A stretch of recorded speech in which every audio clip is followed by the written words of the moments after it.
Hey, what's up, AP Human Geography students? This is Mr. Clarke, and this video is going to enlighten you about the topics and concepts related to Unit 3, Cultural Patterns in AP Human Geography.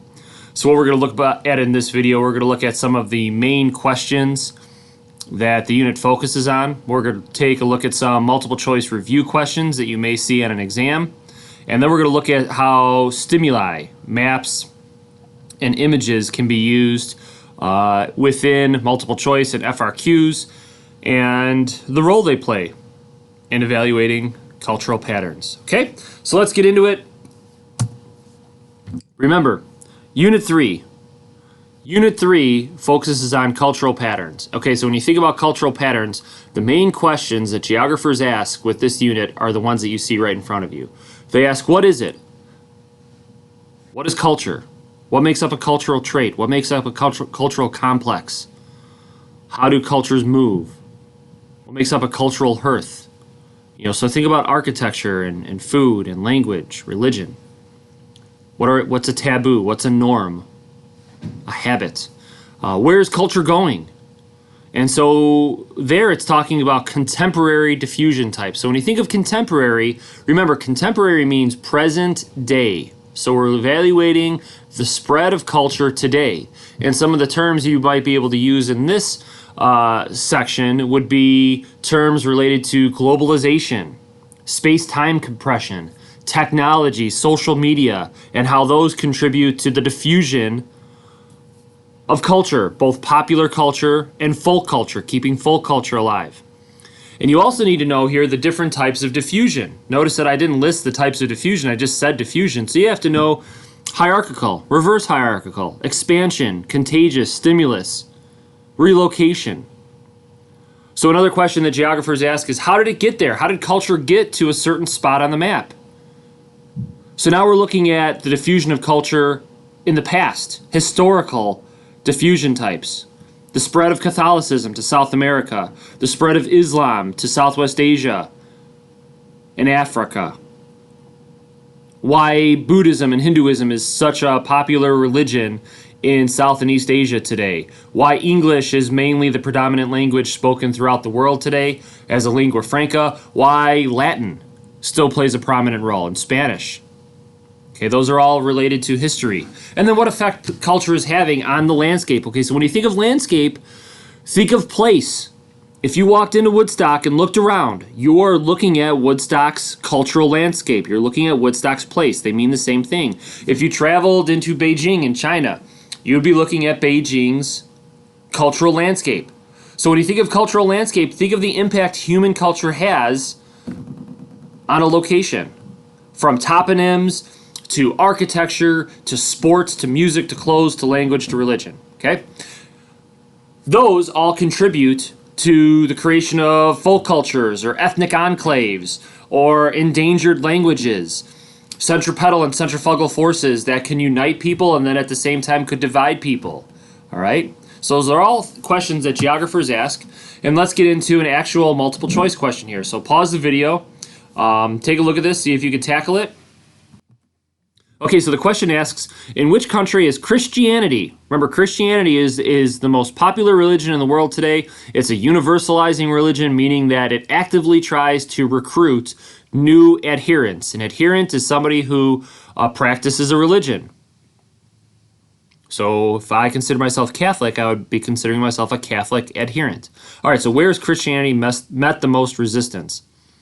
And so out of these 5 options, you have to just think to yourself, all right, out of these 5, where would I find the fewest Christians in the world? And so knowing that, the correct answer would be China. And we can validate that by, if we looked at, here's a world religions map. Now you can blow this up if you wanted to, but look, the purple areas are all Christianity. Okay, so what were some of the choices? Okay, so we got Brazil, Italy, Mexico, South Africa. Okay, so here's South Africa down here, Christian. Here's Brazil, Christian. Here's Mexico, Christian. Italy, Christian. But look at China. And here's an instance, guys, where you need to be able to pick out countries on a world map. You got to be able to do that. That's one of the prerequisite skills for being in this class. You have to, given a world map, you don't have to know every single country there, but guys, you should know where the majority of countries can be found on a map. That is so helpful. All right, so now just using this map, if you can find China and the other 4 countries listed, that's going to lead you to the answer. Okay, let me present my screen again. All right, let's move on. All right, so now we're talking about Hinduism, and the key word here is not. To quote Borat, not. The suit is not black. Okay, what you're looking at here are 5 choices. The last one's a little hard to read, but Hinduism is an ethnic religion. Okay, it's an ethnic religion that doesn't actively try to recruit new adherents. Okay. It is also a polytheistic religion, meaning it practices multiple. No, it doesn't practice multiple, but it promotes and worships multiple gods. Polytheism, worship of multiple gods, more than one. And so, knowing that, we know that Hinduism, they're not a universalizing religion. The 3 universalizing religions in the world, can you name them? Islam, Buddhism, Christianity. Those are the 3 main universalizing religions in the world. All right, let's move on. Okay, which of the following religions is appropriately matched with its region of origin? Okay, so when you think of origin, there's another term. Think of a synonym for origin. That would be hearth. So we're looking for a hearth that correctly matches up with the religion. All right, so we got Islam, Egypt, Judaism, Spain, Hinduism, China, Buddhism, India, Christianity, Germany. And in looking at these, we know that Islam was not founded in Egypt. Islam was founded in Saudi Arabia. Judaism was not founded in Spain. It was founded in Israel, in Southwest Asia, aka the Middle East. Hinduism, China, Buddhism, India, Christianity, Germany. And so the correct answer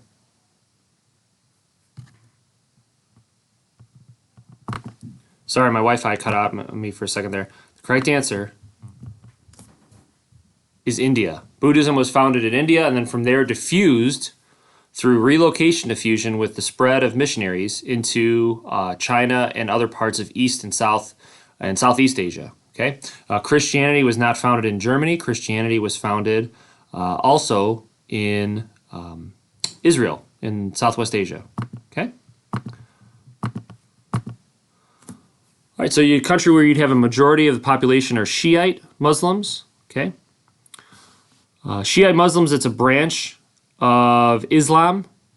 So where you'd find a majority of, you have Sunni Muslims and Shiite Muslims. And the difference between the two has to relate to who follows the founder of Islam, who follows the Prophet Muhammad, who his children were. So the Shiites and the Sunnis differ on who the prime successor to Muhammad is.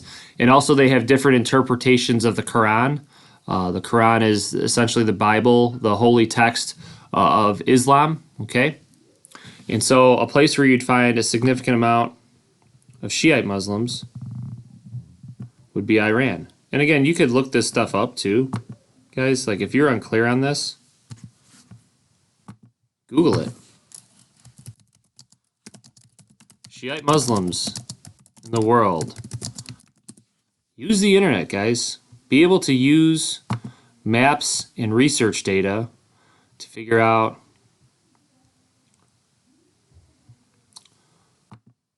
okay, so if you look at this one, here's a good map. Okay, Shia, also Shiite. The vast majority of the world's Shiite Muslims are found really in just a couple countries, Iraq and Iran. A handful are found throughout Pakistan and Central Asia, but the vast majority are found mainly in these two eyes, Iraq and Iran. Sunni, other countries in the Middle East, North Africa, and also Indonesia. Indonesia out in the Pacific has a significant amount of Sunni Muslims, okay? And that dates back to colonialism. All right, so let's keep moving here.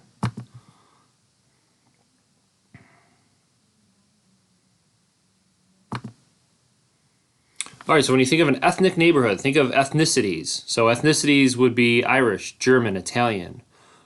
Polish, Spanish, Puerto Rican. Okay, so go ahead and read through that. Pause the video and see if you can answer. All right, let's go through some of the options here. Make sure you guys can understand what the options are telling you. Involuntary means people are there against their will. They didn't go there voluntarily. They were forced to. So an ethnic neighborhood, when you think of like Little Italy or Chinatown in Chicago or New York City, it's not like those people were forced there. Those people settled there on their own volition, their own will. So A, you can knock off. A rural community where people with similar backgrounds are required to live. Okay, there's a couple things wrong there too. The vast majority of ethnic neighborhoods, if you think about it, you're going to find them mainly in big urban areas, big cities. You think of Woodstock. Woodstock is mainly homogenous. Woodstock has a blend of some minorities, but they are dispersed throughout parts of the city. And people, if you look at B, another reason why B would be incorrect, they're required to live. No, people aren't required to live there. It's not like the city of Chicago sets limits on where Italians and Poles and Czechs and Germans can live. So that would be wrong. The correct answer would be C. Oh, no, I'm sorry. Correct answer would be D.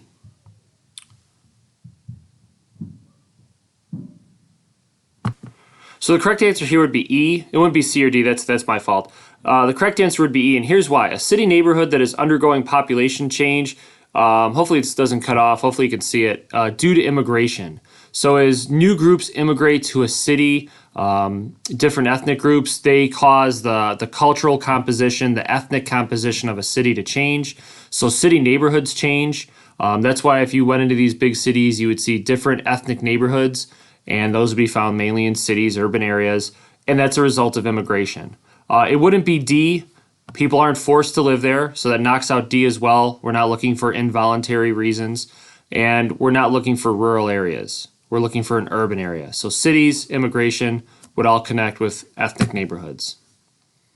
Went too far there. One of the main regions that is causing conflicts between Hindus and Muslims today.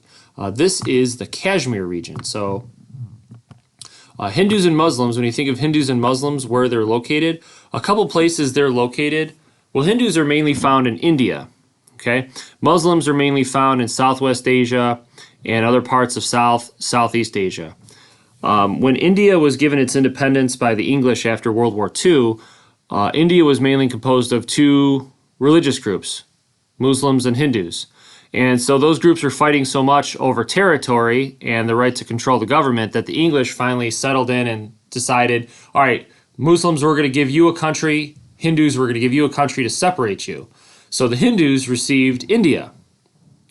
And the Muslims received actually two countries, Bangladesh, which is to the east of India, and Pakistan, which is to the west of India. Those two countries, Bangladesh and Pakistan, are predominantly Muslim. They were once part of India, and now they are not. They're two separate countries. There's a region between India and Pakistan known as the Kashmir region. You can look it up on a map. As a matter of fact, I can do that for you right now.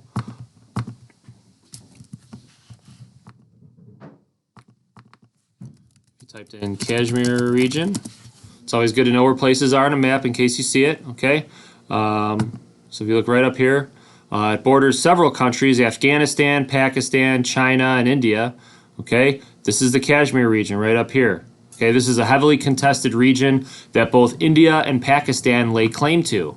And one of the reasons they both lay claim to it is because according to their cultural traditions, their hearth, they believe that that land is inherent or an important part of their culture.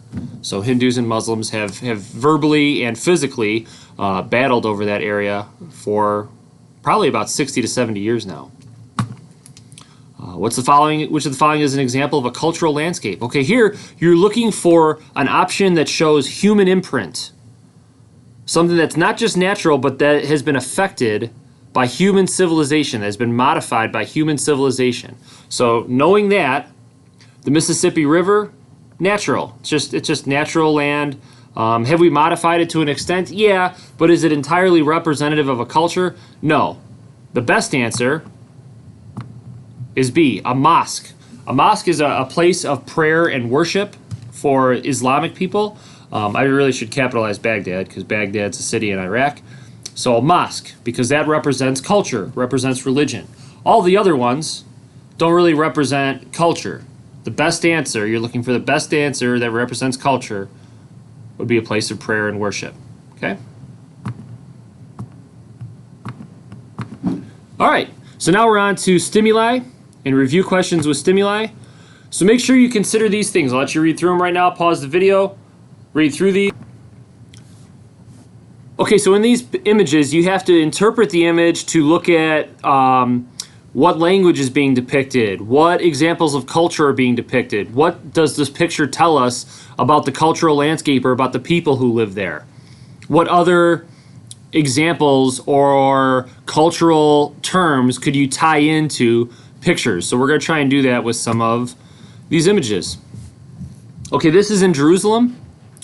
Jerusalem is a contested city, probably one of the more contested cities in the world, that's on the outskirts of Israel and Palestine, the Palestinian territories. And Jerusalem is mainly claimed by three main religions in the world: Judaism, Christianity, and Islam. So you have two universalizing religions in Islam and Christianity, and an ethnic religion in Judaism. All of them have quarters, and if you see here, I'm going to try and use my pen. Here's the Islamic quarters with the minarets and the mosques located to the north of the picture. Here's the Dome of the Rock, which is an important place of prayer for Christians. And here you have dividing walls that divide the different cultures. Okay? So when you think about it, if you were to describe the cultural landscape, what's it showing us? Well, it's showing us an image that shows multiculturalism, right? Probably multilingualism, different languages being spoken, different cultures being practiced, and both centripetal forces, how Islam can unite Muslims to the north, and the Dome of the Rock can unite Christians to the south, but it can also show a centrifugal force in that the entire city of Jerusalem is divided amongst three religious groups. And a lot of this leads to conflict and geopolitical tensions between Islamic powers, Christian powers, and Jewish powers. Okay?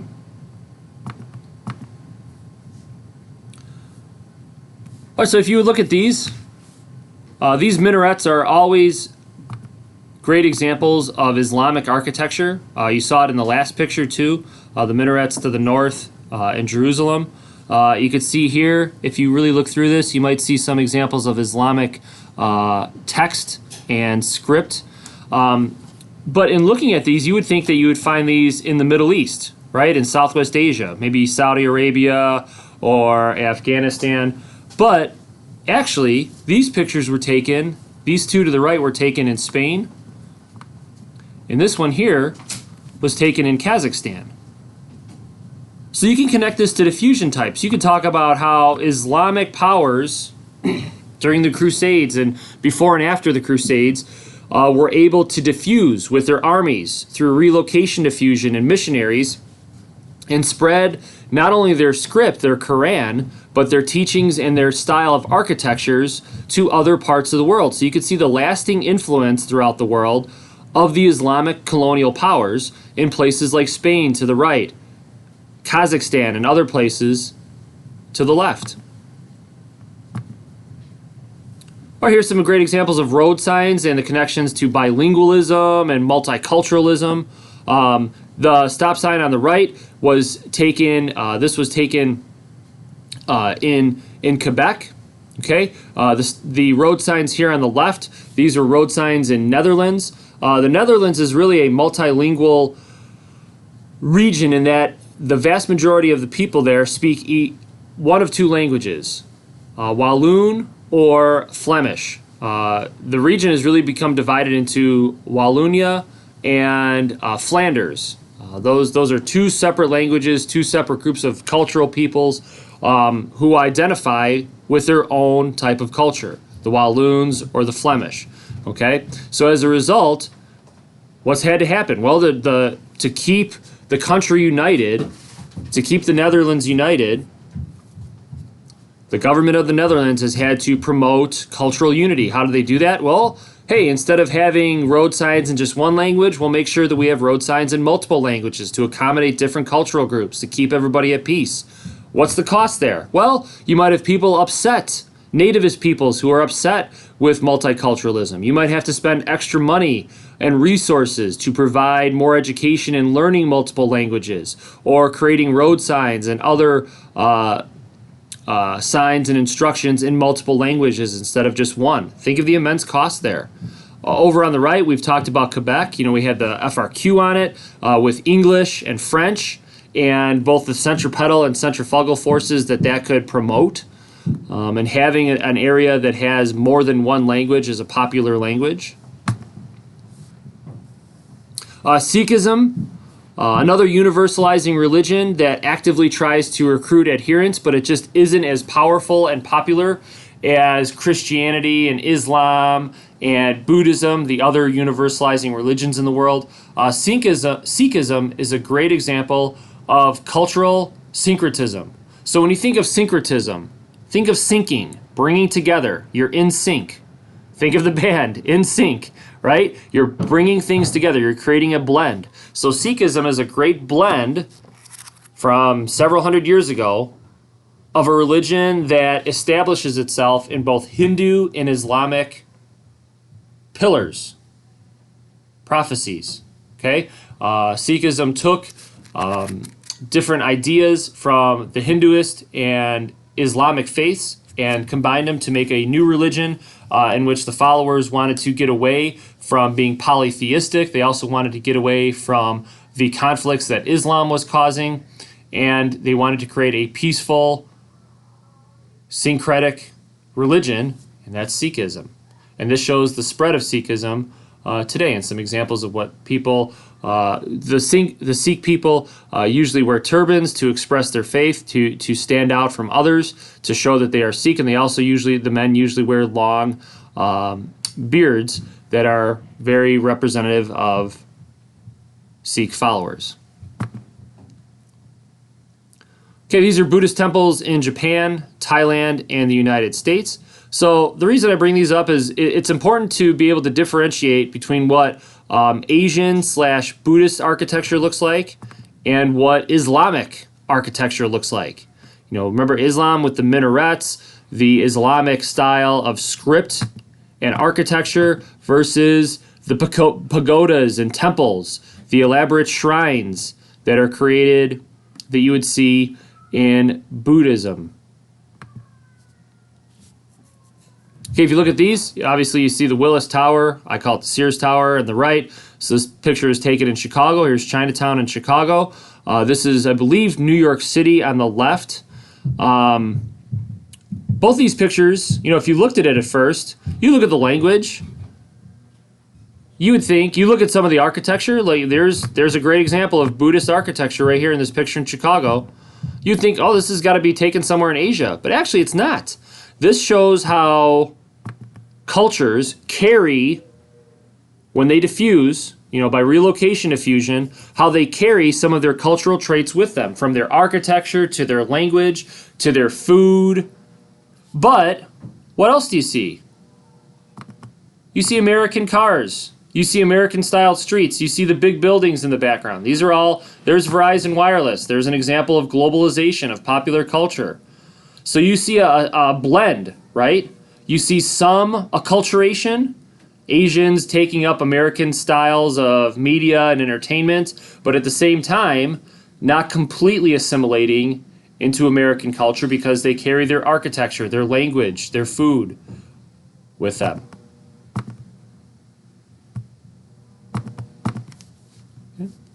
Another great example of cultural syncretism, okay? The Day of the Dead, I believe in Spanish is Dia de los Muertos. That is a process that was carried over from Spain to Mexico that is widely celebrated in Mexican culture today. And a lot of people, when they think about that, they think that's inherent to Mexican culture, but really that's Spanish culture being diffused as a result of colonialism, right? The Spanish colonized Mexico and other parts of Latin America, and today, Day of the Dead is widely practiced in Mexico and other parts of Latin America. Here's another great example of acculturation Asians here in, I believe this is downtown Chicago, celebrating Chinese New Year. You see the pagodas in the background. You see traditional styles of Chinese dress and garb to celebrate the Chinese New Year. But these Asians in the background too, it's hard to see there, but they're also wearing traditional American styles of dress, most of them. So here's acculturation, adapting to American culture, but at the same time, preserving some of your cultural traits. You want to be able to link, if I gave you a map, like the map on the left here, this is the map of main religions in Africa. If I asked you, why is Christianity mainly practiced in the south and Islam to the north? You should be able to tell me. It all has to do with colonialism, guys, with diffusion. Many of the areas to the north were colonized by Islamic powers. And so Islam has a major impact on that area. It still has a major legacy in that area, while South Africa and Tanzania and some of these countries to the south were mainly colonized by European powers, Germany, France, England. Even though France did colonize some of these areas to the north, the legacy of Islam was much too strong. Okay? Ethiopia is a great example of being able to resist outside influence. Ethiopia has been able to continue to embrace some Christian faith as the legacy of Islam creeps into their country. Here's religions in Asia. So just given a map of Asia, you should know that the two main religions are mainly Buddhist and Hindu. Islam is starting to creep into Central Asia right here, the stands, Kazakhstan, Afghanistan, Pakistan. Colonialism, Latin America. These are great examples of missionaries, Catholic churches that were established by Spanish and other European missions during the age of colonialism, 1400 to about 1900, to try and convert indigenous peoples. Remember, indigenous or native peoples, to try and convert native peoples to Catholicism and other branches of Christianity. Great representation of colonialism and the legacy of colonialism on a landscape. And here, these are Muslims praying at various neighborhoods. These are great examples of immigrants carrying these are both taken in Europe, I believe. You can see the language there to the top left. You can see how, here's a great example, let me circle this, of Islamic script and writing.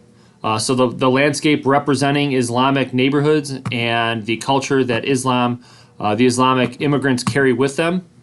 Here's another example of Syrian Berlin, an ethnic enclave. Remember, an ethnic enclave is one ethnic neighborhood surrounded by another ethnicity, like an outsider, a group of people who practice an ethnicity, a culture that isn't representative of the vast majority of the region. So this is Berlin in Germany. Berlin's the capital of Germany. You can see here's another great example, Islamic architecture, the minarets here, trying to represent power by being one of the taller buildings on the landscape. And you would think, well, Berlin, that should be mainly like Lutheran, right? Protestant, Lutheran, Christianity. Well, because of the influx of immigrants from Syria and other parts of Southwest Asia, now you have the creation of an ethnic enclave in Berlin. An ethnic enclave mainly composed of Syrian, Iranian, Islamic followers who have brought their religion and their language with them, who are resistant to the predominant culture in Germany. This can cause conflicts at times. And here's a great example. We're finishing up here, guys. This is taken in Germany. Look at this. The second language you see here, English. That's a great example of a lingua franca. All right? English is one of the most popular languages being learned throughout the world. It's the main language used in business and finance. Okay, some other languages that you might see here, Spanish, French. Okay? And Sri Lanka, finally, is a great example of an ethnic conflict. You have two main ethnicities. Each represents their own practices, a different religion. You have the Tamils and Sinhalese, and the Tamils are mainly Hindus, while the Sinhalese are mainly Buddhists. So the creation of a religious conflict in Sri Lanka between these two groups of people. Okay? All right, guys. Hope this helped. So to recap, make sure you can break down a multiple choice question. Make sure you have the understanding of the different cultural components and topics that our unit looked at. And given a stimulus like this, a map or an image, a graph, how does it connect to some of the main cultural topics that we discussed in this unit? So have a good rest of the day. Hope this helped. Talk to you soon.